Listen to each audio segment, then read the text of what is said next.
Chapter 33. The Hotel Concert. Put on your white organdy, by all means, Anne advised Diana decidedly. They were together in the East Gable chamber. Outside it was only twilight, a lovely yellowish-green twilight with a clear blue cloudless sky. A big round moon, slowly deepening from her pallid luster into burnished silver, hung over the haunted wood. The air was full of sweet summer sounds, sleepy birds twittering, freakish breezes, faraway voices and laughter. But in Anne's room the blind was drawn and the lamp lighted, for an important toilet was being made.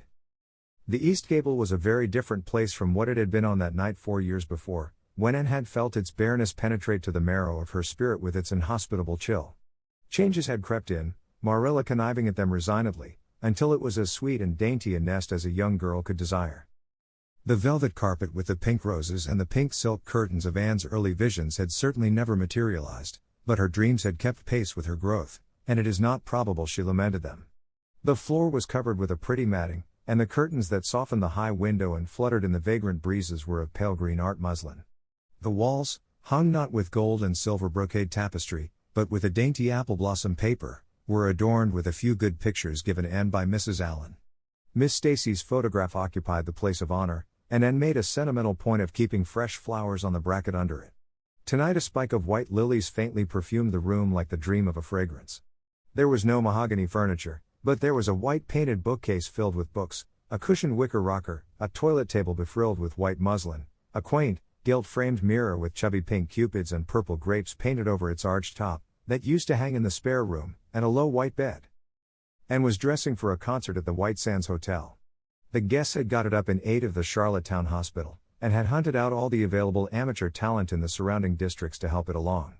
Bertha Sampson and Pearl Clay of the White Sands Baptist Choir had been asked to sing a duet, Milton Clark of Newbridge was to give a violin solo, Winnie Adela Blair of Carmody was to sing a Scotch ballad, and Laura Spencer of Spencervale and Anne Shirley of Avonlea were to recite. As Anne would have said at one time, it was an epic in her life, and she was deliciously athrilled with the excitement of it. Matthew was in the seventh heaven of gratified pride over the honor conferred on his Anne, and Marilla was not far behind, although she would have died rather than admit it, and said she didn't think it was very proper for a lot of young folks to be gadding over to the hotel without any responsible person with them. Anne and Diana were to drive over with Jane Andrews and her brother Billy in their double-seated buggy, and several other Avonlea girls and boys were going too. There was a party of visitors expected out from town, and after the concert a supper was to be given to the performers. "Do you really think the organdy will be best?" queried Anne anxiously. "I don't think it's as pretty as my blue-flowered muslin, and it certainly isn't so fashionable. But it suits you ever so much better," said Diana. "It's so soft and frilly and clinging. The muslin is stiff, and makes you look too dressed up. But the organdy seems as if it grew on you." Anne sighed and yielded. Diana was beginning to have a reputation for notable taste in dressing, and her advice on such subjects was much sought after. She was looking very pretty herself on this particular night in a dress of the lovely wild rose pink, from which Anne was forever debarred, but she was not to take any part in the concert, so her appearance was of minor importance. All her pains were bestowed upon Anne, who, she vowed, must, for the credit of Avonlea, be dressed and combed and adorned to the Queen's taste. "Pull out that frill a little more, so, here, let me tie your sash, now for your slippers. I'm going to braid your hair in 2 thick braids, and tie them halfway up with big white bows. No, don't pull out a single curl over your forehead, just have the soft part. There is no way you do your hair suits you so well, Anne, and Mrs. Allen says you look like a Madonna when you part it so. I shall fasten this little white house rose just behind your ear. There was just one on my bush, and I saved it for you." "Shall I put my pearl beads on?" asked Anne. "Matthew brought me a string from town last week, and I know he'd like to see them on me." Diana pursed up her lips, put her black head on one side critically, and finally pronounced in favor of the beads, which were thereupon tied around Anne's slim milk-white throat. "There's something so stylish about you, Anne," said Diana, with unenvious admiration. "You hold your head with such an air. I suppose it's your figure. I am just a dumpling. I've always been afraid of it, and now I know it is so. Well, I suppose I shall just have to resign myself to it." "But you have such dimples," said Anne, smiling affectionately into the pretty, vivacious face so near her own. "Lovely dimples, like little dents in cream. I have given up all hope of dimples. My dimple dream will never come true, but so many of my dreams have that I mustn't complain. Am I all ready now?" "All ready," assured Diana, as Marilla appeared in the doorway, A gaunt figure with grayer hair than of yore and no fewer angles, but with a much softer face. Come right in and look at our elocutionist, Marilla. Doesn't she look lovely? Marilla emitted a sound between a sniff and a grunt. She looks neat and proper. I like that way of fixing her hair. But I expect she'll ruin that dress driving over there in the dust and dew with it, and it looks most too thin for these damp nights.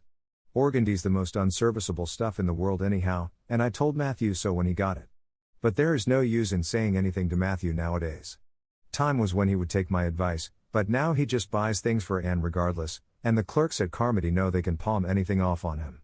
Just let them tell him a thing is pretty and fashionable, and Matthew plunks his money down for it. Mind you keep your skirt clear of the wheel, Anne, and put your warm jacket on. Then Marilla stalked downstairs, thinking proudly how sweet Anne looked, with that one moonbeam from the forehead to the crown. And regretting that she could not go to the concert herself to hear her girl recite. I wonder if it is too damp for my dress, said Anne anxiously. Not a bit of it, said Diana, pulling up the window blind. It's a perfect night and there won't be any dew. Look at the moonlight. I'm so glad my window looks east into the sun rising, said Anne, going over to Diana. It's so splendid to see the morning coming up over those long hills and glowing through those sharp fir tops. It's new every morning, and I feel as if I washed my very soul in that bath of earliest sunshine. Oh Anna, I love this little room so dearly. I don't know how I'll get along without it when I go to town next month. Don't speak of your going away tonight, begged Diana. I don't want to think of it, it makes me so miserable, and I do want to have a good time this evening. What are you going to recite, Anne? And are you nervous? Not a bit. I've recited so often in public I don't mind at all now. I've decided to give the Maiden's Vow. It's so pathetic. Laura Spencer is going to give a comic recitation, but I'd rather make people cry than laugh. What will you recite if they encore you? They won't dream of encoring me, scoffed Anne, who was not without her own secret hopes that they would, and already visioned herself telling Matthew all about it at the next morning's breakfast table. There are Billy and Jane now, I hear the wheels. Come on. Billy Andrews insisted that Anne should ride on the front seat with him, so she unwillingly climbed up. She would have much preferred to sit back with the girls, where she could have laughed and chattered to her heart's content. There was not much of either laughter or chatter in Billy. He was a big, fat, stolid youth of 20, with a round, expressionless face and a painful lack of conversational gifts. But he admired Anne immensely, and was puffed up with pride over the prospect of driving to White Sands with that slim, upright figure beside him. And, by dint of talking over her shoulder to the girls and occasionally passing a sop of civility to Billy, who grinned and chuckled and never could think of any reply until it was too late, contrived to enjoy the drive in spite of all. It was a night for enjoyment. The road was full of buggies, all bound for the hotel, and laughter, silver clear, echoed and re-echoed along it. When they reached the hotel it was a blaze of light from top to bottom. They were met by the ladies of the concert committee, one of whom took Anne off to the performer's dressing room which was filled with the members of a Charlottetown symphony club, among whom Anne felt suddenly shy and frightened and countrified. Her dress, which, in the East Gable, had seemed so dainty and pretty, now seemed simple and plain, too simple and plain, she thought, among all the silks and laces that glistened and rustled around her. What were her pearl beads compared to the diamonds of the big, handsome lady near her? And how poor her one wee white rose must look beside all the hothouse flowers the others wore. Anne laid her hat and jacket away, and shrank miserably into a corner. She wished herself back in the white room at Green Gables. It was still worse on the platform of the big concert hall of the hotel, where she presently found herself. The electric lights dazzled her eyes, the perfume and hum bewildered her. She wished she were sitting down in the audience with Diana and Jane, who seemed to be having a splendid time away at the back. She was wedged in between a stout lady in pink silk and a tall, scornful-looking girl in a white lace dress. The stout lady occasionally turned her head squarely around and surveyed Anne through her eyeglasses until Anne, acutely sensitive of being so scrutinized, felt that she must scream aloud, and the white lace girl kept talking audibly to her next neighbor about the country bumpkins and rustic belles in the audience, languidly anticipating such fun from the displays of local talent on the program. Anne believed that she would hate that white lace girl to the end of life. Unfortunately for Anne, a professional elocutionist was staying at the hotel and had consented to recite. She was a lithe, dark-eyed woman in a wonderful gown of shimmering gray stuff like woven moonbeams, with gems on her neck and in her dark hair. She had a marvelously flexible voice and wonderful power of expression. The audience went wild over her selection. Anne, forgetting all about herself and her troubles for the time, listened with rapt and shining eyes, but when the recitation ended she suddenly put her hands over her face. She could never get up and recite after that, never. Had she ever thought she could recite? Oh, if she were only back at Green Gables. At this unpropitious moment her name was called. Somehow Anne, who did not notice the rather guilty little start of surprise the white lace girl gave, and would not have understood the subtle compliment implied therein if she had, got on her feet and moved dizzily out to the front. She was so pale that Diana and Jane, down in the audience, clasped each other's hands in nervous sympathy. Anne was the victim of an overwhelming attack of stage fright. Often as she had recited in public, she had never before faced such an audience as this, and the sight of it paralyzed her energies completely. Everything was so strange, so brilliant, so bewildering, the rows of ladies in evening dress, the critical faces, the whole atmosphere of wealth and culture about her. Very different this from the plain benches at the debating club, filled with the homely, sympathetic faces of friends and neighbors. These people, she thought, would be merciless critics. Perhaps, like the white lace girl, they anticipated amusement from her rustic efforts. She felt hopelessly, helplessly ashamed and miserable. Her knees trembled, her heart fluttered, a horrible faintness came over her, not a word could she utter, and the next moment she would have fled from the platform despite the humiliation which, she felt, must ever after be her portion if she did so. But suddenly, as her dilated, frightened eyes gazed out over the audience, she saw Gilbert Blythe away at the back of the room, bending forward with a smile on his face, a smile which seemed to Anne at once triumphant and taunting. In reality it was nothing of the kind. Gilbert was merely smiling with appreciation of the whole affair in general and of the effect produced by Anne's slender white form and spiritual face against a background of palms in particular. Josie Pye, whom he had driven over, sat beside him, and her face certainly was both triumphant and taunting. But Anne did not see Josie, and would not have cared if she had. She drew a long breath and flung her head up proudly, courage and determination tingling over her like an electric shock. She would not fail before Gilbert Blythe, he should never be able to laugh at her, never, never. Her fright and nervousness vanished, and she began her recitation, her clear, sweet voice reaching to the farthest corner of the room without a tremor or a break.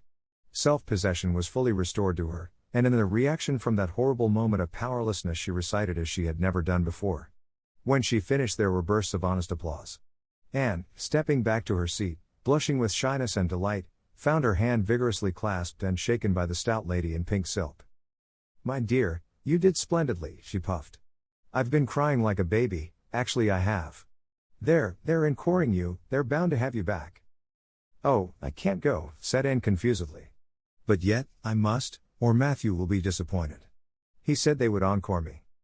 "Then don't disappoint Matthew," said the pink lady, laughing.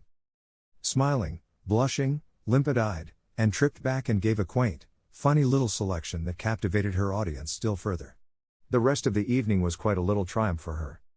When the concert was over, the stout, pink lady, who was the wife of an American millionaire, took her under her wing, and introduced her to everybody, and everybody was very nice to her. The professional elocutionist, Mrs. Evans, came and chatted with her, telling her that she had a charming voice and interpreted her selections beautifully. Even the white lace girl paid her a languid little compliment. They had supper in the big, beautifully decorated dining room. Diana and Jane were invited to partake of this, also, since they had come with Anne, but Billy was nowhere to be found, having decamped in mortal fear of some such invitation. He was in waiting for them, with the team, however, when it was all over, and the three girls came merrily out into the calm, white moonshine radiance. And breathed deeply, and looked into the clear sky beyond the dark boughs of the firs. Oh, it was good to be out again in the purity and silence of the night. How great and still and wonderful everything was, with the murmur of the sea sounding through it and the darkling cliffs beyond like grim giants guarding enchanted coasts. "Hasn't it been a perfectly splendid time?" sighed Jane, as they drove away. "I just wish I was a rich American and could spend my summer at a hotel and wear jewels and low-neck dresses and have ice cream and chicken salad every blessed day. I'm sure it would be ever so much more fun than teaching school. Anne, your recitation was simply great, although I thought at first you were never going to begin. I think it was better than Mrs. Evans's." "Oh no, don't say things like that, Jane," said Anne quickly, "because it sounds silly. It couldn't be better than Mrs. Evans's, you know, for she is a professional, and I'm only a schoolgirl, with a little knack of reciting. I'm quite satisfied if the people just liked mine pretty well." "I've a compliment for you, Anne," said Diana. "At least I think it must be a compliment because of the tone he said it in. Part of it was anyhow. There was an American sitting behind Jane and me, such a romantic-looking man, with coal-black hair and eyes. Josie Pye says he is a distinguished artist, and that her mother's cousin in Boston is married to a man that used to go to school with him. Well, we heard him say, didn't we, Jane? Who is that girl on the platform with the splendid Titian hair? She has a face I should like to paint. There now, Anne. But what does Titian hair mean? Being interpreted it means plain red, I guess, laughed Anne. Titian was a very famous artist who liked to paint red-haired women. Did you see all the diamonds those ladies wore? Sighed Jane. They were simply dazzling. Wouldn't you just love to be rich, girls?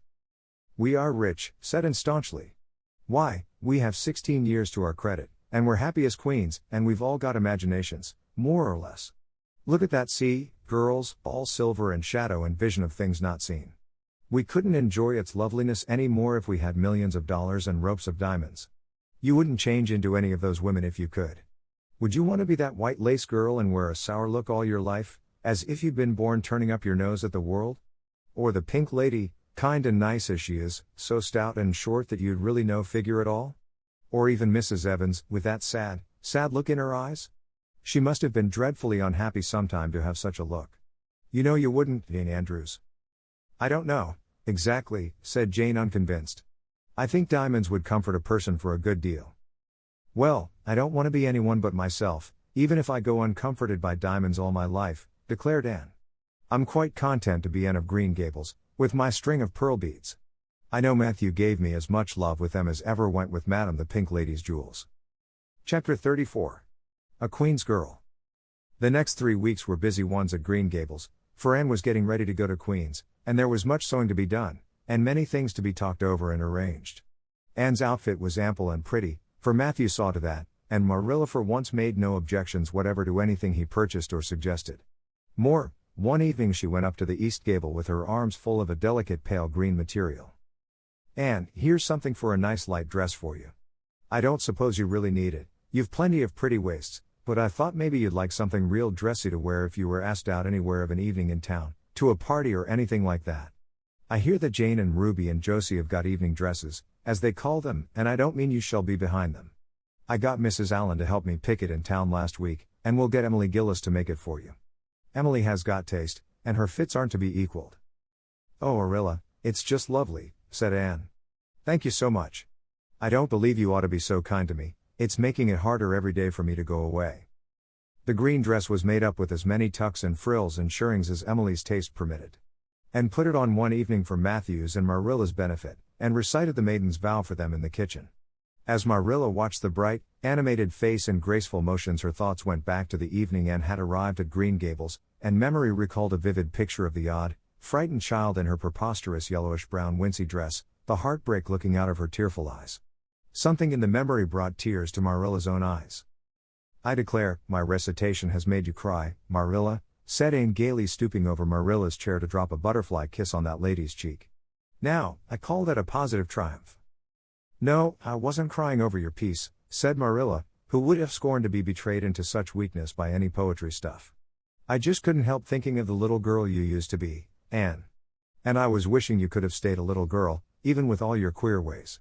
You've grown up now and you're going away, and you look so tall and stylish and so different altogether in that dress, as if you didn't belong in Avonlea at all, and I just got lonesome thinking it all over. Marilla.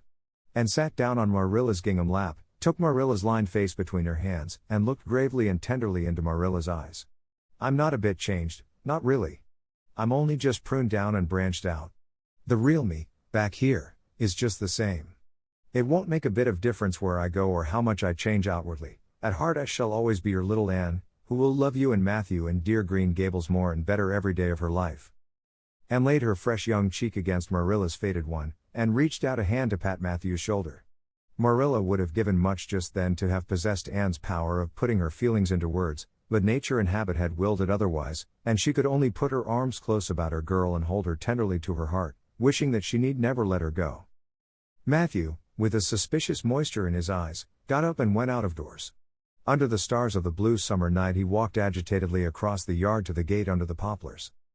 Well now, I guess she ain't been much spoiled, he muttered proudly.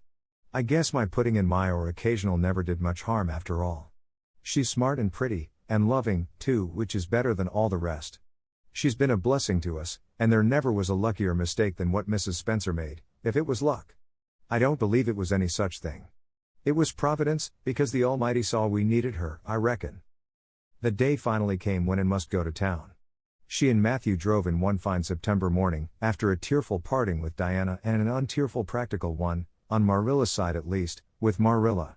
But when Anne had gone, Diana dried her tears and went to a beach picnic at White Sands with some of her Carmody cousins, where she contrived to enjoy herself tolerably well, while Marilla plunged fiercely into unnecessary work and kept at it all day long with the bitterest kind of heartache, the ache that burns and gnaws and cannot wash itself away in ready tears. But that night, when Marilla went to bed, acutely and miserably conscious that the little gable room at the end of the hall was untenanted by any vivid young life and unstirred by any soft breathing, she buried her face in her pillow, and wept for her girl in a passion of sobs that appalled her when she grew calm enough to reflect how very wicked it must be to take on so about a sinful fellow creature. Anne and the rest of the Avonlea scholars reached town just in time to hurry off to the academy. That first day passed pleasantly enough in a whirl of excitement, meeting all the new students, learning to know the professors by sight and being assorted and organized into classes. Anne intended taking up the second-year work, being advised to do so by Miss Stacy. Gilbert Blythe elected to do the same. This meant getting a first-class teacher's license in 1 year instead of 2, if they were successful, but it also meant much more and harder work. Jane, Ruby, Josie, Charlie, and Moody Spurgeon, not being troubled with the stirrings of ambition, were content to take up the second-class work. Anne was conscious of a pang of loneliness when she found herself in a room with 50 other students, not one of whom she knew, except the tall, brown-haired boy across the room, and knowing him in the fashion she did not help her much, as she reflected pessimistically. Yet she was undeniably glad that they were in the same class. The old rivalry could still be carried on, and Anne would hardly have known what to do if it had been lacking. I wouldn't feel comfortable without it, she thought. Gilbert looks awfully determined. I suppose he's making up his mind, here and now, to win the medal. What a splendid chin he has. I never noticed it before. I do wish Jane and Ruby had gone in for first class, too. I suppose I won't feel so much like a cat in a strange garret when I get acquainted, though. I wonder which of the girls here are going to be my friends. It's really an interesting speculation. Of course, I promised Diana that no Queen's girl, no matter how much I liked her, should ever be as dear to me as she is, but I've lots of second-best affections to bestow. I like the look of that girl with the brown eyes and the crimson waist. She looks vivid and red-rosy. There's that pale, fair one gazing out of the window. She has lovely hair, and looks as if she knew a thing or two about dreams. I'd like to know them both, know them well enough to walk with my arm about their waists, and call them nicknames. But just now I don't know them and they don't know me, and probably don't want to know me particularly. Oh, it's lonesome. It was lonesomer still when Anne found herself alone in her hall bedroom that night at twilight. She was not to board with the other girls, who all had relatives in town to take pity on them. Miss Josephine Barry would have liked to board her, but Beechwood was so far from the academy that it was out of the question, so Miss Barry hunted up a boarding house, assuring Matthew and Marilla that it was the very place for Anne. The lady who keeps it is a reduced gentlewoman, explained Miss Barry. Her husband was a British officer, and she is very careful what sort of boarders she takes. Anne will not meet with any objectionable persons under her roof. The table is good, and the house is near the academy, in a quiet neighborhood. All this might be quite true, and indeed, proved to be so, but it did not materially help Anne in the first agony of homesickness that seized upon her. She looked dismally about her narrow little room, with its dull-papered, pictureless walls, its small iron bedstead and empty bookcase, and a horrible choke came into her throat as she thought of her own white room at Green Gables, where she would have the pleasant consciousness of a great green still outdoors, of sweet peas growing in the garden, and moonlight falling on the orchard, of the brook below the slope and the spruce boughs tossing in the night wind beyond it, of a vast starry sky, and the light from Diana's window shining out through the gap in the trees. Here there was nothing of this, and knew that outside of her window was a hard street, with a network of telephone wires shutting out the sky, the tramp of alien feet, and 1,000 lights gleaming on stranger faces. She knew that she was going to cry, and fought against it. I won't cry. It's silly, and weak, there's the third tear splashing down by my nose. There are more coming. I must think of something funny to stop them. But there's nothing funny except what is connected with Avonlea, and that only makes things worse. 4, 5, I'm going home next Friday, but that seems 100 years away. Oh, Matthew is nearly home by now, and Marilla is at the gate, looking down the lane for him. 6, 7, 8, oh, there's no use in counting them. They're coming in a flood presently. I can't cheer up, I don't want to cheer up. It's nicer to be miserable. The flood of tears would have come, no doubt, had not Josie Pye appeared at that moment. In the joy of seeing a familiar face, Anne forgot that there had never been much love lost between her and Josie. As a part of Avonlea life, even a Pye was welcome. "I'm so glad you came up," Anne said sincerely. "You've been crying," remarked Josie, with aggravating pity. "I suppose you're homesick. Some people have so little self-control in that respect. I've no intention of being homesick, I can tell you. Town's too jolly after that poky old Avonlea. I wonder how I ever existed there so long." "You shouldn't cry, Anne, it isn't becoming, for your nose and eyes get red, and then you seem all red. I'd a perfectly scrumptious time in the academy today. Our French professor is simply a duck. His mustache would give you curwollops of the heart. Have you anything eatable around, Anne?" "I'm literally starving." "Ah, I guess likely Marilla'd load you up with cake. That's why I called round. Otherwise I'd have gone to the park to hear the band play with Frank Stockley. He boards same place as I do, and he's a sport. He noticed you in class today, and asked me who the red-headed girl was. I told him you were an orphan that the Cuthberts had adopted, and nobody knew very much about what you'd been before that." Anne was wondering if, after all, solitude and tears were not more satisfactory than Josie Pye's companionship when Jane and Ruby appeared, each with an inch of Queen's color ribbon, purple and scarlet, pinned proudly to her coat. As Josie was not speaking to Jane just then, she had to subside into comparative harmlessness. "Well," said Jane with a sigh, "I feel as if I'd lived many moons since the morning. I ought to be home studying my Virgil. That horrid old professor gave us 20 lines to start in on tomorrow.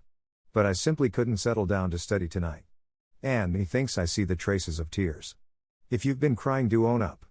It will restore my self-respect, for I was shedding tears freely before Ruby came along. I don't mind being a goose so much if somebody else is goosey, too. Cake? You'll give me a teeny piece, won't you? Thank you. It has the real Avonlea flavor." Ruby, perceiving the Queen's calendar lying on the table, wanted to know if it meant to try for the gold medal. And blushed and admitted she was thinking of it. "Oh, that reminds me," said Josie, "Queen's is to get one of the Avery scholarships after all. The word came today. Frank Stockley told me, his uncle is one of the board of governors, you know. It will be announced in the academy tomorrow. An Avery scholarship." And felt her heart beat more quickly, and the horizons of her ambition shifted and broadened as if by magic. Before Josie had told the news, Anne's highest pinnacle of aspiration had been a teacher's provincial license, first class, at the end of the year, and perhaps the medal. But now in one moment it saw herself winning the Avery scholarship, taking an arts course at Redmond College, and graduating in a gown and mortar board, before the echo of Josie's words had died away. For the Avery scholarship was in English, and Anne felt that here her foot was on native heath. A wealthy manufacturer of New Brunswick had died and left part of his fortune to endow a large number of scholarships to be distributed among the various high schools and academies of the maritime provinces, according to their respective standings. There had been much doubt whether one would be allotted to Queen's, but the matter was settled at last, and at the end of the year the graduate who made the highest mark in English and English literature would win the scholarship, $250 a year for 4 years at Redmond College. No wonder that Anne went to bed that night with tingling cheeks. "I'll win that scholarship if hard work can do it," she resolved. "Wouldn't Matthew be proud if I got to be a BA? Oh, it's delightful to have ambitions. I'm so glad I have such a lot. And there never seems to be any end to them, that's the best of it. Just as soon as you attain to one ambition you see another one glittering higher up still. It does make life so interesting." Chapter 35. The Winter at Queen's.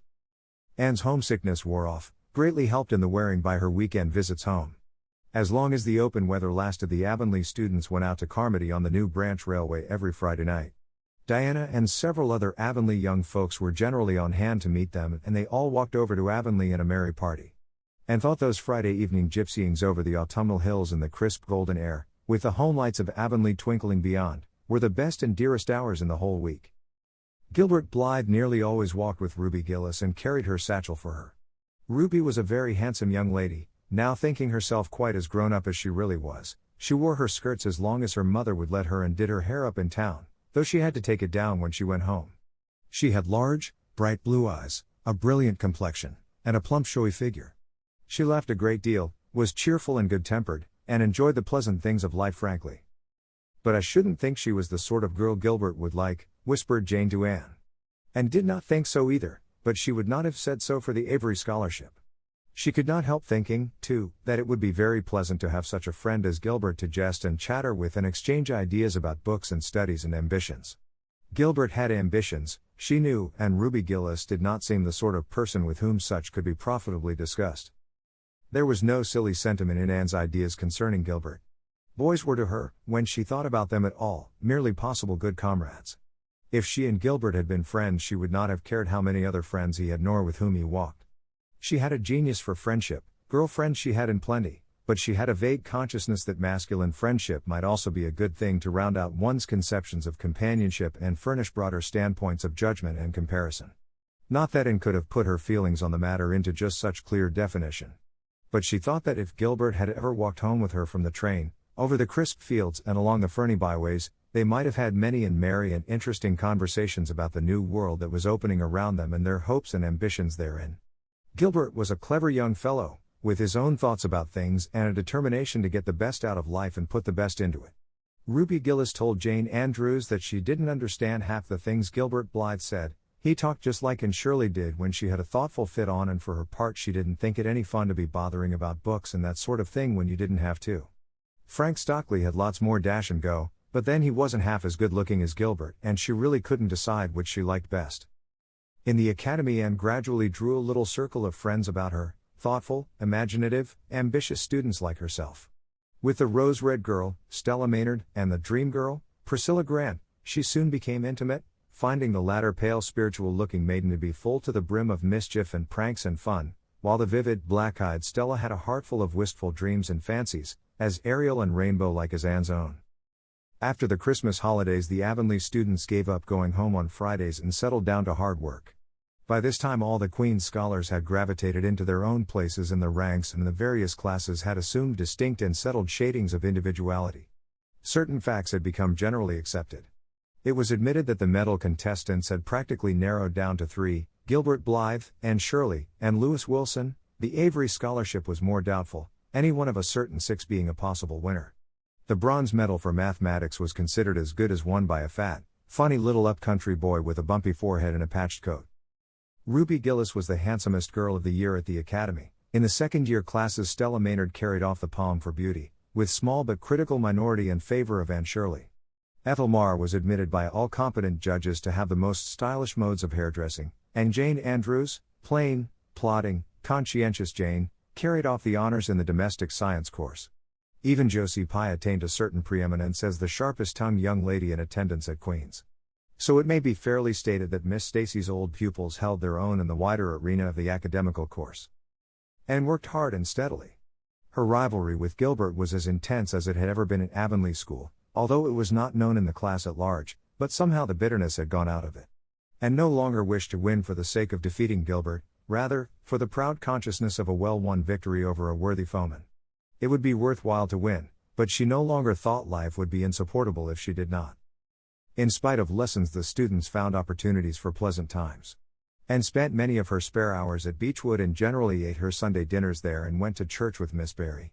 The latter was, as she admitted, growing old, but her black eyes were not dim nor the vigor of her tongue in the least abated. But she never sharpened the latter on Anne, who continued to be a prime favorite with the critical old lady. "That Anne girl improves all the time," she said. "I get tired of other girls, there is such a provoking and eternal sameness about them. And has as many shades as a rainbow, and every shade is the prettiest while it lasts. I don't know that she is as amusing as she was when she was a child, but she makes me love her, and I like people who make me love them.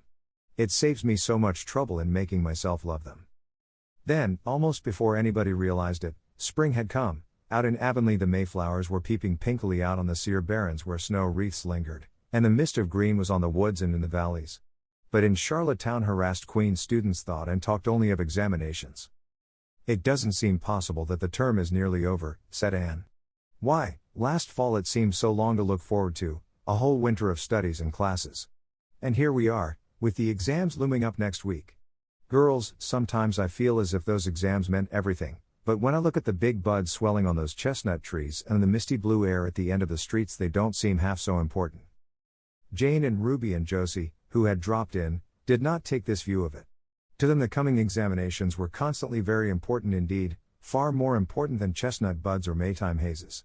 It was all very well for Anne, who was sure of passing at least, to have her moments of belittling them, but when your whole future depended on them, as the girls truly thought theirs did, you could not regard them philosophically.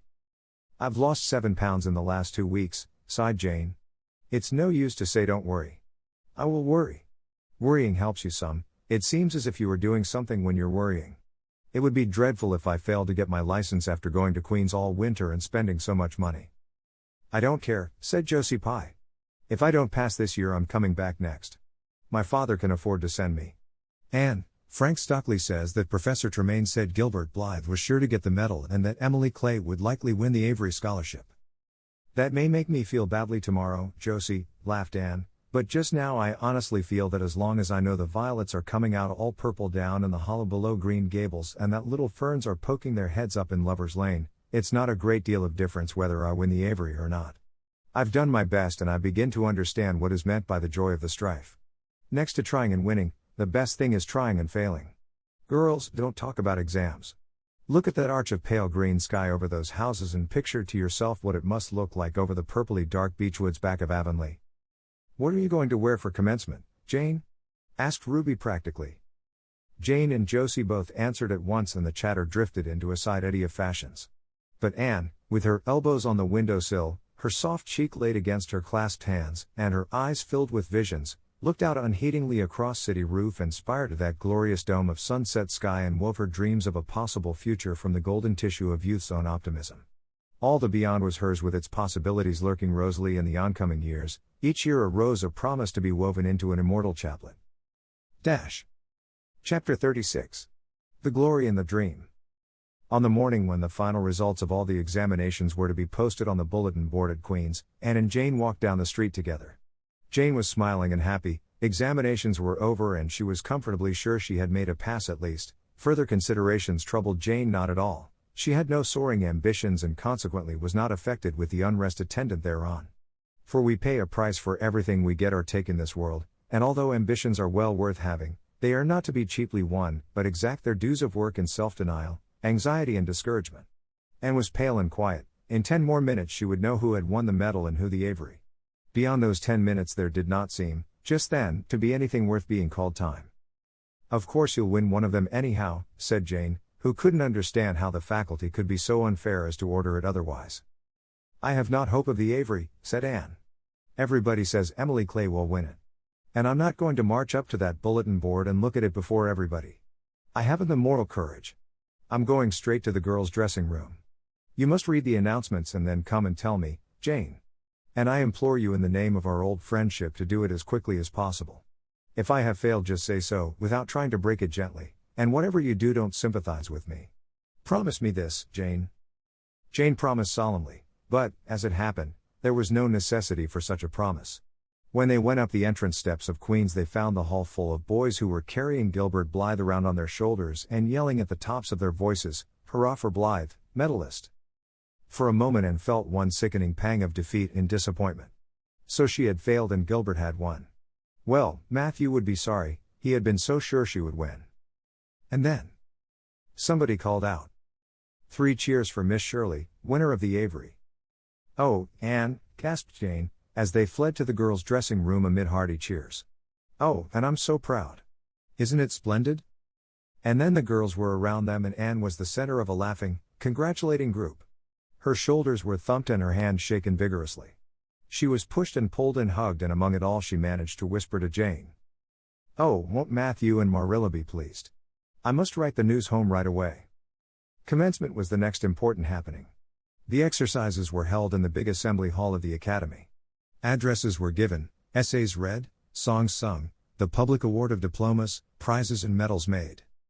Matthew and Marilla were there, with eyes and ears for only one student on the platform, a tall girl in pale green, with faintly flushed cheeks and starry eyes, who read the best essay and was pointed out and whispered about as the Avery winner. "Reckon you're glad we kept her, Marilla?" whispered Matthew, speaking for the first time since he had entered the hall, when Anne had finished her essay. "It's not the first time I've been glad," retorted Marilla. "You do like to rub things in, Matthew Cuthbert." Miss Barry, who was sitting behind them, leaned forward and poked Marilla in the back with her parasol. "Aren't you proud of that, Anne girl?" "I am," she said. And went home to Avonlea with Matthew and Marilla that evening. She had not been home since April and she felt that she could not wait another day. The apple blossoms were out and the world was fresh and young. Diana was at Green Gables to meet her. In her own white room, where Marilla had set a flowering house rose on the windowsill, and looked about her and drew a long breath of happiness.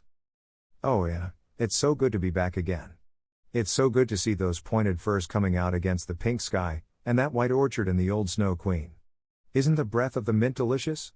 And that tea rose, why, it's a song and a hope and a prayer all in one. And it's good to see you again, Diana." "I thought you liked that Stella Maynard better than me," said Diana reproachfully. "Josie Pye told me you did. Josie said you were infatuated with her." And laughed and pelted Diana with the faded June lilies of her bouquet. "Stella Maynard is the dearest girl in the world except one, and you are that one, Diana," she said. "I love you more than ever, and I've so many things to tell you. But just now I feel as if it were joy enough to sit here and look at you. I'm tired, I think, tired of being studious and ambitious. I mean to spend at least 2 hours tomorrow lying out in the orchard grass, thinking of absolutely nothing." "You've done splendidly, Anne. I suppose you won't be teaching now that you've won the Avery?" "No. I'm going to Redmond in September. Doesn't it seem wonderful? I'll have a brand new stock of ambition laid in by that time after 3 glorious, golden months of vacation. Jane and Ruby are going to teach.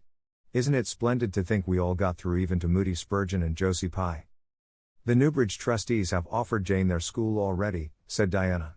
"Gilbert Blythe is going to teach, too. He has 2. His father can't afford to send him to college next year, after all, so he means to earn his own way through. I expect he'll get the school here if Miss Ames decides to leave." And felt a queer little sensation of dismayed surprise. She had not known this, she had expected that Gilbert would be going to Redmond also. What would she do without their inspiring rivalry? Would not work, even at a coeducational college with a real degree in prospect, be rather flat without her friend the enemy? The next morning at breakfast it suddenly struck him that Matthew was not looking well. Surely he was much grayer than he had been a year before. "Marilla," she said hesitatingly when he had gone out, "is Matthew quite well?" "No, he isn't," said Marilla in a troubled tone.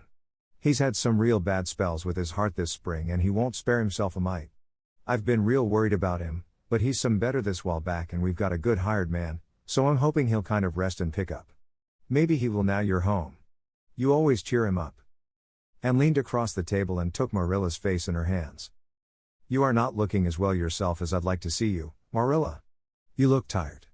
I'm afraid you've been working too hard. You must take a rest, now that I'm home. I'm just going to take this one day off to visit all the dear old spots and hunt up my old dreams, and then it will be your turn to be lazy while I do the work." Marilla smiled affectionately at her girl. "It's not the work, it's my head. I've got a pain so often now, behind my eyes. Dr. Spencer's been fussing with glasses, but they don't do me any good. There is a distinguished oculist coming to the island the last of June and the doctor says I must see him. I guess I'll have to. I can't read or sew with any comfort now. Well, Anne, you've done real well at Queen's, I must say. To take first-class license in 1 year and win the Avery Scholarship, well, Mrs. Lynde says pride goes before a fall and she doesn't believe in the higher education of women at all. She says it unfits them for woman's true sphere. I don't believe a word of it. Speaking of Rachel reminds me, did you hear anything about the Abbey Bank lately, Anne?" "I heard it was shaky," answered Anne. "Why?" "That is what Rachel said. She was up here one day last week and said there was some talk about it. Matthew felt real worried. All we have saved is in that bank, every penny. I wanted Matthew to put it in the savings bank in the first place, but old Mr. Abbey was a great friend of father's and he'd always banked with him. Matthew said any bank with him at the head of it was good enough for anybody. I think he has only been its nominal head for many years," said Anne. "He is a very old man, his nephews are really at the head of the institution. Well, when Rachel told us that, I wanted Matthew to draw our money right out and he said he'd think of it. But Mr. Russell told him yesterday that the bank was all right. And had her good day in the companionship of the outdoor world. She never forgot that day, it was so bright and golden and fair, so free from shadow and so lavish of blossom. And spent some of its rich hours in the orchard. She went to the Dryad's Bubble in Willowmere and Violet Vale, she called it the manse and had a satisfying talk with Mrs. Allen, and finally in the evening she went with Matthew for the cows, through Lover's Lane to the back pasture. The woods were all gloried through with sunset and the warm splendor of it streamed down through the hill gaps in the west. Matthew walked slowly with bent head, and, tall and erect, suited her springing step to his. You've been working too hard today, Matthew, she said reproachfully. Why won't you take things easier? Well now, I can't seem to, said Matthew, as he opened the yard gate to let the cows through. It's only that I'm getting old, Anne, and keep forgetting it. Well, I've always worked pretty hard and I'd rather drop in harness. If I had been the boy you sent for, said Anne wistfully, I'd be able to help you so much now and spare you in 100 ways. I could find it in my heart to wish I had been, just for that. Well now, I'd rather have you than a dozen boys, Anne, said Matthew patting her hand. Just mind you that, rather than a dozen boys. Well now, I guess it wasn't a boy that took the Avery scholarship, was it? It was a girl that I'm proud of. He smiled his shy smile at her as he went into the yard. And took the memory of it with her when she went to her room that night and sat for a long while at her open window, thinking of the past and dreaming of the future. Outside the Snow Queen was mistily white in the moonshine, the frogs were singing in the marsh beyond Orchard Slope. And always remembered the silvery, peaceful beauty and fragrant calm of that night. It was the last night before sorrow touched her life, and no life is ever quite the same again when once that cold, sanctifying touch has been laid upon it. Chapter 37. The Reaper whose name is Death.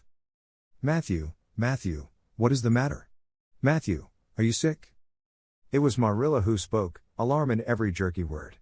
And came through the hall, her hands full of white narcissus. It was long before Anne could love the sight or odor of white narcissus again, in time to hear her and to see Matthew standing in the porch doorway, a folded paper in his hand, and his face strangely drawn and gray. Anne dropped her flowers and sprang across the kitchen to him at the same moment as Marilla. They were both too late. Before they could reach him, Matthew had fallen across the threshold. He's fainted, gasped Marilla. Anne, run for Martin, quick. He's at the barn. Martin, a hired man, who had just driven home from the post office, started at once for the doctor, calling at Orchard Slope on his way to send Mr. and Mrs. Barry over. Mrs. Lynde, who was there on an errand, came too. They found Anne and Marilla distractedly trying to restore Matthew to consciousness. Mrs. Lynde pushed them gently aside, tried his pulse, and then laid her ear over his heart. She looked at their anxious faces sorrowfully and the tears came into her eyes. Oh, Marilla, she said gravely. I don't think we can do anything for him. Mrs. Lynde, you don't think? You can't think Matthew is, Anne could not say the dreadful word. She turned sick and pallid. Child, yes, I'm afraid of it. Look at his face. When you've seen that look as often as I have, you'll know what it means. Anne looked at the still face and there beheld the seal of the great presence. When the doctor came, he said that death had been instantaneous and probably painless, caused in all likelihood by some sudden shock. The secret of the shock was discovered to be in the paper Matthew had held and which Martin had brought from the office that morning. It contained an account of the failure of the Abbey Bank. The news spread quickly through Avonlea, and all-day friends and neighbors thronged Green Gables and came and went on errands of kindness for the dead and living. For the first time, shy, quiet Matthew Cuthbert was a person of central importance. The white majesty of death had fallen on him and set him apart as one crowned. When the calm night came softly down over Green Gables, the old house was hushed and tranquil. In the parlor lay Matthew Cuthbert in his coffin, his long gray hair framing his placid face on which there was a little kindly smile as if he but slept, dreaming pleasant dreams. There were flowers about him, sweet old-fashioned flowers which his mother had planted in the homestead garden in her bridal days and for which Matthew had always had a secret, wordless love. And had gathered them and brought them to him, her anguished, tearless eyes burning in her white face. It was the last thing she could do for him. The Barrys and Mrs. Lynde stayed with them that night. Diana, going to the east gable, where Anne was standing at her window, said gently, "And dear, would you like to have me sleep with you tonight?" "Thank you, Diana." And looked earnestly into her friend's face. "I think you won't misunderstand me when I say I want to be alone. I'm not afraid. I haven't been alone 1 minute since it happened, and I want to be. I want to be quite silent and quiet and try to realize it. I can't realize it. Half the time it seems to me that Matthew can't be dead, and the other half it seems as if he must have been dead for a long time and I've had this horrible dull ache ever since." Diana did not quite understand. Marilla's impassioned grief, breaking all the bounds of natural reserve and lifelong habit in its stormy rush, she could comprehend better than Anne's tearless agony. But she went away kindly, leaving Anne alone to keep her first vigil with sorrow. And hoped that the tears would come in solitude. It seemed to her a terrible thing that she could not shed a tear for Matthew, whom she had loved so much and who had been so kind to her, Matthew who had walked with her last evening at sunset and was now lying in the dim room below with that awful peace on his brow. But no tears came at first, Even when she knelt by her window in the darkness and prayed, looking up to the stars beyond the hills, no tears, only the same horrible dull ache of misery that kept on aching until she fell asleep, worn out with the day's pain and excitement. In the night she awakened, with the stillness and the darkness about her, and the recollection of the day came over her like a wave of sorrow. She could see Matthew's face smiling at her as he had smiled when they parted at the gate that last evening. She could hear his voice saying, my girl that I'm proud of." Then the tears came and Anne wept her heart out. Marilla heard her and crept in to comfort her. There, don't cry so, dearie. It can't bring him back. It isn't right to cry so. I knew that today, but I couldn't help it then.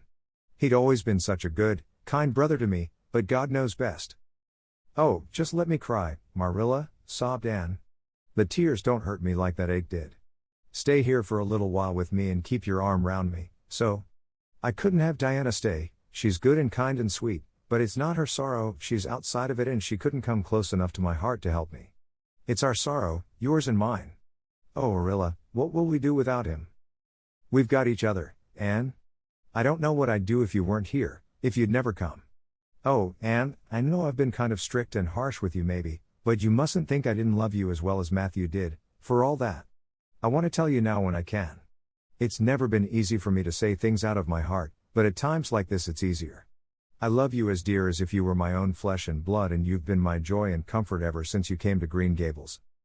2 days afterwards they carried Matthew Cuthbert over his homestead threshold and away from the fields he had tilled and the orchards he had loved and the trees he had planted, and then Avonlea settled back to its usual placidity, and even at Green Gables affairs slipped into their old groove and work was done and duties fulfilled with regularity as before, although always with the aching sense of loss in all familiar things. Anne, new to grief, thought it almost sad that it could be so, that they could go on in the old way without Matthew. She felt something like shame and remorse when she discovered that the sunrises behind the firs and the pale pink buds opening in the garden gave her the old inrush of gladness when she saw them, that Diana's visits were pleasant to her and that Diana's merry words and ways moved her to laughter and smiles, that, in brief, the beautiful world of blossom and love and friendship had lost none of its power to please her fancy and thrill her heart, that life still called to her with many insistent voices. "It seems like disloyalty to Matthew, somehow, to find pleasure in these things now that he is gone," she said wistfully to Mrs. Allen one evening when they were together in the manse garden. "I miss him so much, all the time, and yet, Mrs. Allen, the world and life seem very beautiful and interesting to me for all." Today Diana said something funny and I found myself laughing. I thought when it happened I could never laugh again. And it somehow seems as if I oughtn't to. "When Matthew was here he liked to hear you laugh and he liked to know that you found pleasure in the pleasant things around you," said Mrs. Allen gently. "He is just away now, and he likes to know it just the same. I am sure we should not shut our hearts against the healing influences that nature offers us. But I can understand your feeling. I think we all experience the same thing. We resent the thought that anything can please us when someone we love is no longer here to share the pleasure with us, and we almost feel as if we were unfaithful to our sorrow when we find our interest in life returning to us. I was down to the graveyard to plant a rose bush on Matthew's grave this afternoon," said Anne dreamily. "I took a slip of the little white Scotch rosebush his mother brought out from Scotland long ago. Matthew always liked those roses the best, they were so small and sweet on their thorny stems. It made me feel glad that I could plant it by his grave, as if I were doing something that must please him in taking it there to be near him. I hope he has roses like them in heaven. Perhaps the souls of all those little white roses that he has loved so many summers were all there to meet him. I must go home now. Marilla is all alone and she gets lonely at twilight."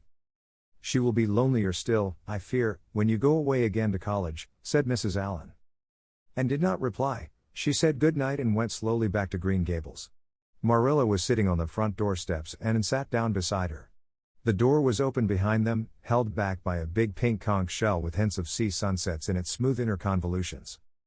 Anne gathered some sprays of pale yellow honeysuckle and put them in her hair. She liked the delicious hint of fragrance, as some aerial benediction, above her every time she moved. "Dr. Spencer was here while you were away," Marilla said. "He says that the specialist will be in town tomorrow and he insists that I must go in and have my eyes examined. I suppose I'd better go and have it over. I'll be more than thankful if the man can give me the right kind of glasses to suit my eyes. You won't mind staying here alone while I'm away, will you? Martin will have to drive me in and there's ironing and baking to do. I shall be all right.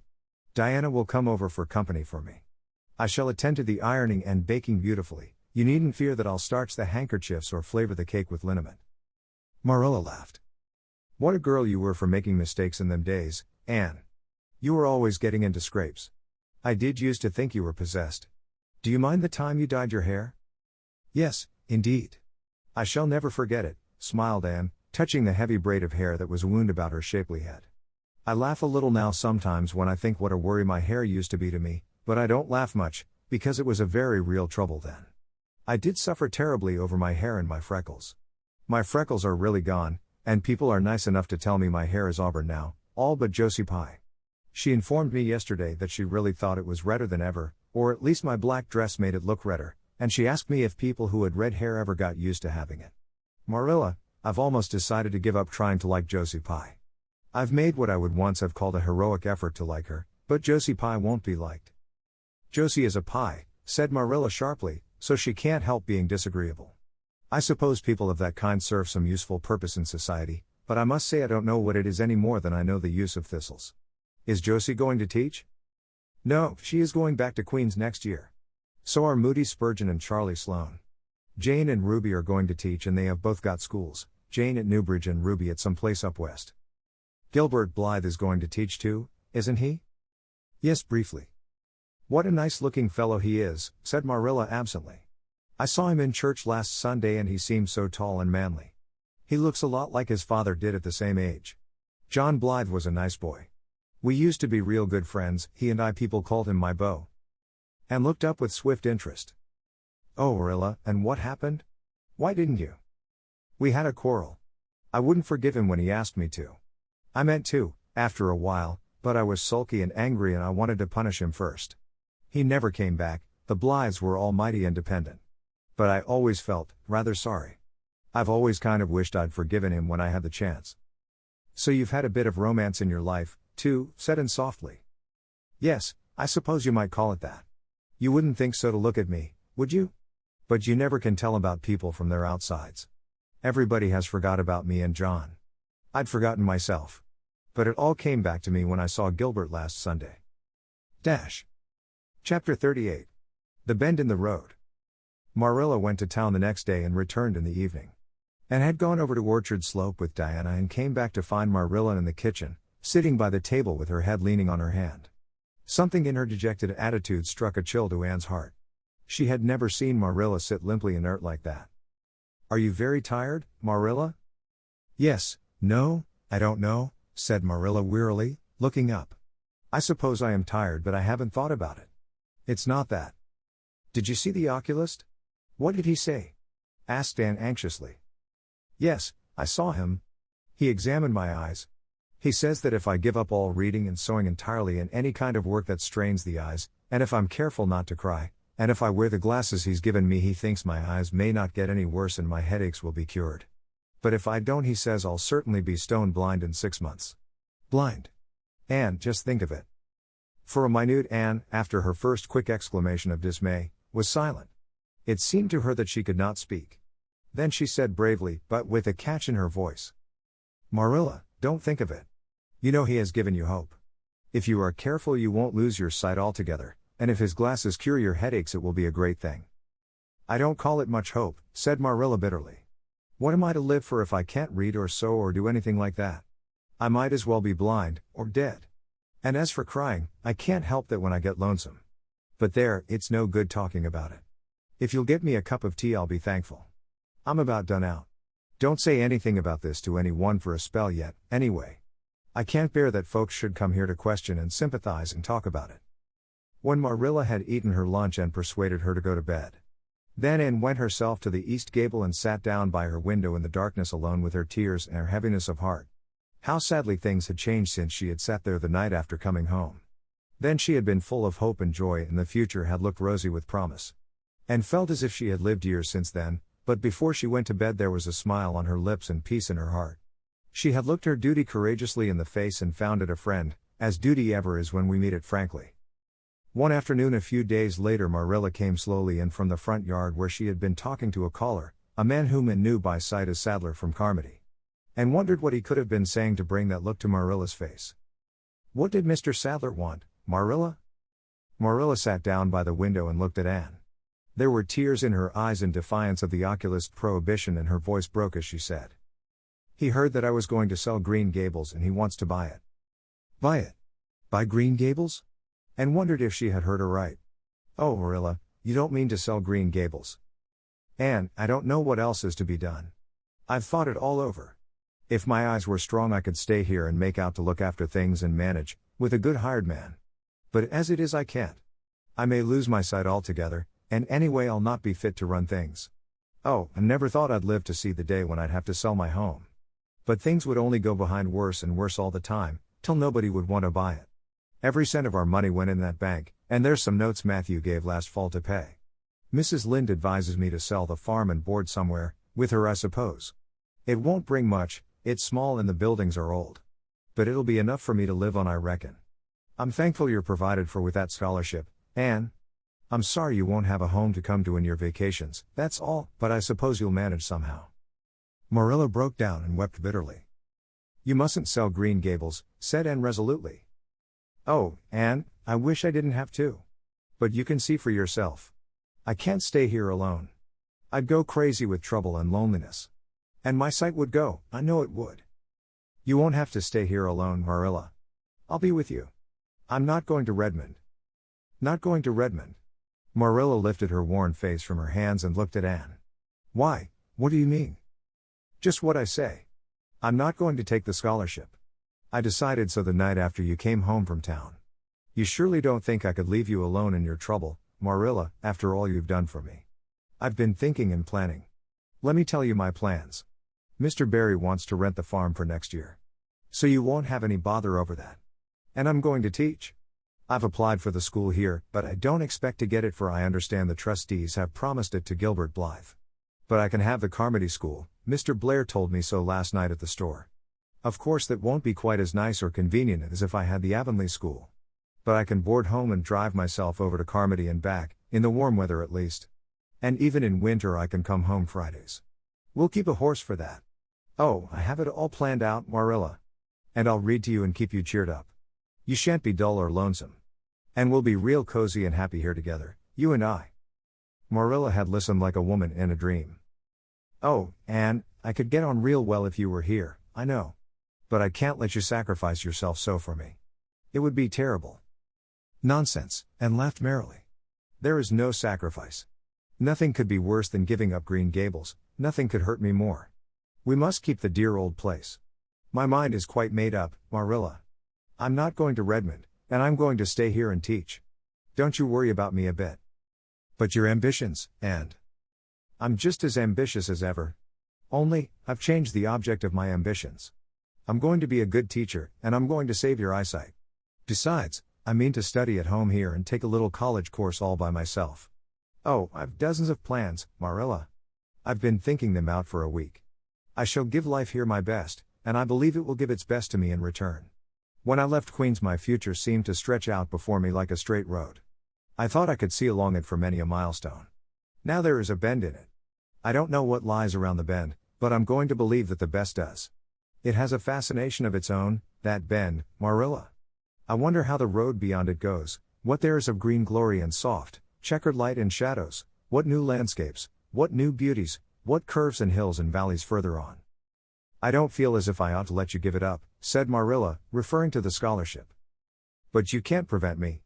I'm 16 and a half, obstinate as a mule, as Mrs. Lind once told me, laughed Anne. Oh, Marilla, don't you go pitying me. I don't like to be pitied, and there is no need for it. I'm heart glad over the very thought of staying at dear Green Gables. Nobody could love it as you and I do, so we must keep it. You blessed girl, said Marilla, yielding. I feel as if you'd given me new life. I guess I ought to stick out and make you go to college, but I know I can't, so I ain't going to try. I'll make it up to you though, Anne. When it became noised abroad in Avonlea that Anne Shirley had given up the idea of going to college and intended to stay home and teach, there was a good deal of discussion over it. Most of the good folks, not knowing about Marilla's eyes, thought she was foolish. Mrs. Allen did not. She told Anne so in approving words that brought tears of pleasure to the girl's eyes. Neither did good Mrs. Lind. She came up one evening and found Anne and Marilla sitting at the front door in the warm, scented summer dusk. They liked to sit there when the twilight came down and the white moths flew about in the garden and the odor of mint filled the dewy air. Mrs. Rachel deposited her substantial person upon the stone bench by the door, behind which grew a row of tall pink and yellow hollyhocks, with a long breath of mingled weariness and relief. I declare I'm getting glad to sit down. I've been on my feet all day, and 200 pounds is a good bit for 2 feet to carry around. It's a great blessing not to be fat, Marilla. I hope you appreciate it. Well, Anne, I hear you've given up your notion of going to college. I was real glad to hear it. You've got as much education now as a woman can be comfortable with. I don't believe in girls going to college with the men and cramming their heads full of Latin and Greek and all that nonsense. But I'm going to study Latin and Greek just the same, Mrs. Lynde said in laughing. I'm going to take my arts course right here at Green Gables, and study everything that I would at college. Mrs. Lynde lifted her hands in holy horror. And Shirley, you'll kill yourself. Not a bit of it. I shall thrive on it. Oh, I'm not going to overdo things. As Josiah Allen's wife says, I shall be Medjum. But I'll have lots of spare time in the long winter evenings, and I've no vocation for fancy work. I'm going to teach over at Carmody, you know. I don't know it. I guess you're going to teach right here in Avonlea. The trustees have decided to give you the school. Mrs. Lynde, cried Anne, springing to her feet in her surprise. Why, I thought they had promised it to Gilbert Blythe. So they did. But as soon as Gilbert heard that you had applied for it, he went to them. They had a business meeting at the school last night, you know, and told them that he withdrew his application, and suggested that they accept yours. He said he was going to teach at White Sands. Of course he knew how much you wanted to stay with Marilla, and I must say I think it was real kind and thoughtful in him, that's what. Real self-sacrificing, too, for he'll have his board to pay at White Sands, and everybody knows he's got to earn his own way through college. So the trustees decided to take you. I was tickled to death when Thomas came home and told me. I don't feel that I ought to take it, murmured Anne. I mean, I don't think I ought to let Gilbert make such a sacrifice for me. I guess you can't prevent him now. He's signed papers with the White Sands trustees. So it wouldn't do him any good now if you were to refuse. Of course you'll take the school. You'll get along all right, now that there are no pies going. Josie was the last of them, and a good thing she was, that's what. There's been some pie or other going to Avonlea School for the last 20 years, and I guess their mission in life was to keep school teachers reminded that Earth isn't their home. Bless my heart. What does all that winking and blinking at the Barry Gable mean? Diana is signaling for me to go over, laughed Anne. You know we keep up the old custom.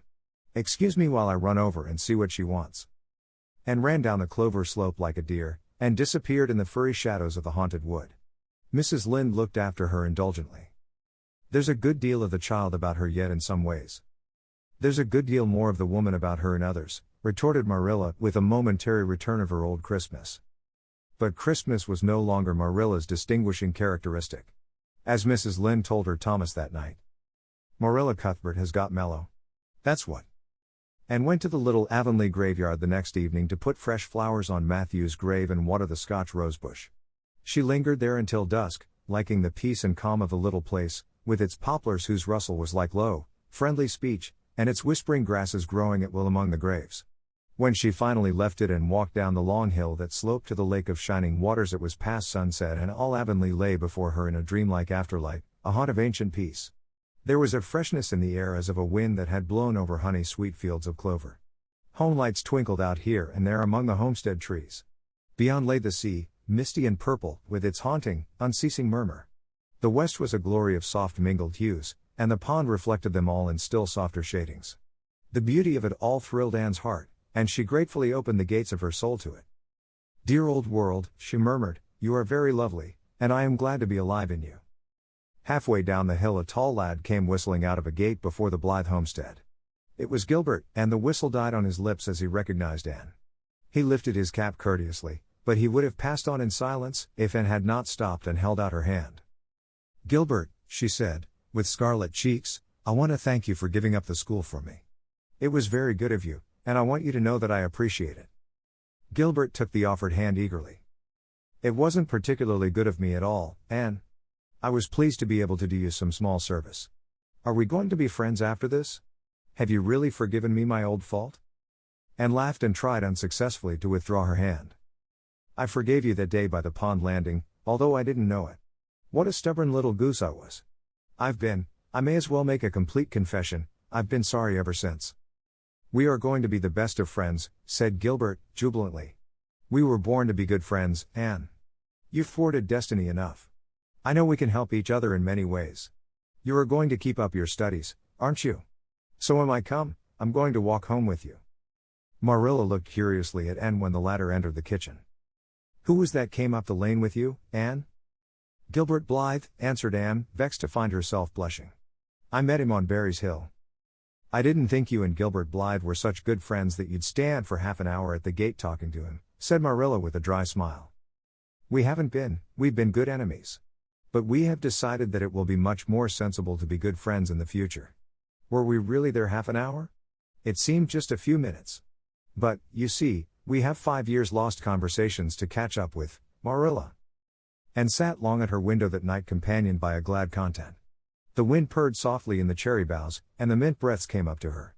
The stars twinkled over the pointed firs in the hollow and Diana's light gleamed through the old gap. Anne's horizons had closed in since the night she had sat there after coming home from Queen's, but if the path set before her feet was to be narrow she knew that flowers of quiet happiness would bloom along it. The joy of sincere work and worthy aspiration and congenial friendship were to be hers. Nothing could rob her of her birthright of fancy or her ideal world of dreams. And there was always the bend in the road. God's in his heaven, all's right with the world, whispered and softly.